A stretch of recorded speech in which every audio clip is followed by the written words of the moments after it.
আসসালামু আলাইকুম। সবাই কেমন আছেন? আশা করি সবাই ঈমান ও স্বাস্থ্যে ভালো আছেন। আপনাদের দোয়ায় আমরাও ভালো আছি। আমরা মধ্যবিত্ত পরিবারের সব সময় বাসায় সব কিছু থাকে না। যারা দিনে এনে দিনে খায়, আমাদেরও সেম অবস্থা। আমরা দিনে এনে দিনে খাচ্ছি। আজকে বাসায় দুপুরে খাওয়ার পরে দেখি যে কোনো কিছু নাই। টেনশন করতেছি। কী রান্না করব, কী রান্না করব? এই টেনশন, সেই টেনশন করতে করতে অবশেষে খুঁজে পেলাম না, আমি তো একটা কাজ করতে পারি। আমার এখন বাজারে যাওয়ার মতো কেউ নেই, হাতেও সেই সামর্থ্য নাই যে আমি বাজারে যাব কিছু আনবো। তার জন্য আমি চিন্তা করছি আমার বাসায় তো ডাল আছে, আমি ডাল দিয়ে চাল দিয়ে রান্না করে ফেলি, সমাধান। একদম সমাধান হয়ে যায়। আমি পরিমাণ মতো এখানে ডাল আর চাল নিয়ে নিচ্ছি। কোনো ঝামেলাবিহীন আমি আজকে খিচুড়ি রান্না করব। পরিমাণ মতো ডাল আর চাল নিয়ে আমি এটার মধ্যে ঠান্ডা পানি, পরিমাণ মতো ঠান্ডা পানি দিয়ে দিছে।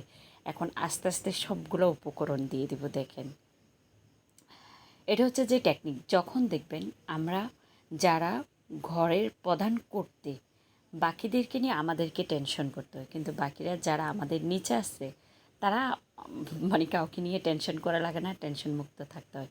তখন আমরা কি সবাইকে না খাওয়াই রাখবো? না, আমার তো দায়িত্ব রয়েছে, সবাইকে খেতে দিতে হবে। এই টেকনিকটা অবলম্বন করতে পারেন। দেখেন, আমি ডালে ছালে ধুয়ে আমি এটার মধ্যে পানি দিয়ে দিচ্ছি, পানি দিয়ে লবণ দিয়ে দিচ্ছি, পরিমাণ মতো হলুদের গুঁড়া দিয়ে দিচ্ছি, পরিমাণ মতো মরিচের গুঁড়া দিয়ে দিলাম। এখন পেঁয়াজ কুচিটা দিয়ে দিচ্ছি। এভাবে রান্না করে দেখুন, অনেক অনেক টেস্ট হবে খিচুড়ি। যদি না হয় তাহলে আমার নাম ফিরিয়ে ফেলবো। তবে রান্না বসানোর আগে বিসমিল্লাহ বলে বসাবেন। আমি আদা, রসুন, এলাচ, দারচিনি, কাঁচা তেজপাতা সব কিছু দিয়ে দিলাম। বেশি ঝামেলা করি না, বেশি ঝামেলা করলে অনেক হয়ে যাবে। এটা হচ্ছে রাঁধুনি মশলা, দেখেছেন? মাংসের মশলা, রেডিমিক্স মাংসের মশলা বেশি পরিমাণে দিই নাই, হাফ চামচের চেয়ে কম পরিমাণে দিয়েছি। ঢাকনা দিয়ে দিচ্ছি।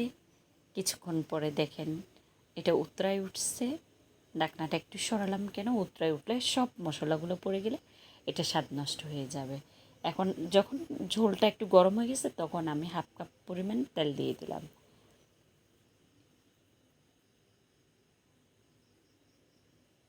দারুণ এবং দুর্দান্ত একটা রেসিপি। বাসায় যখন কিছু থাকবে না তখন আপনারা এই টেকনিকটা অবলম্বন করতে পারেন। দেখেন পানিটা শুকাই গেছে।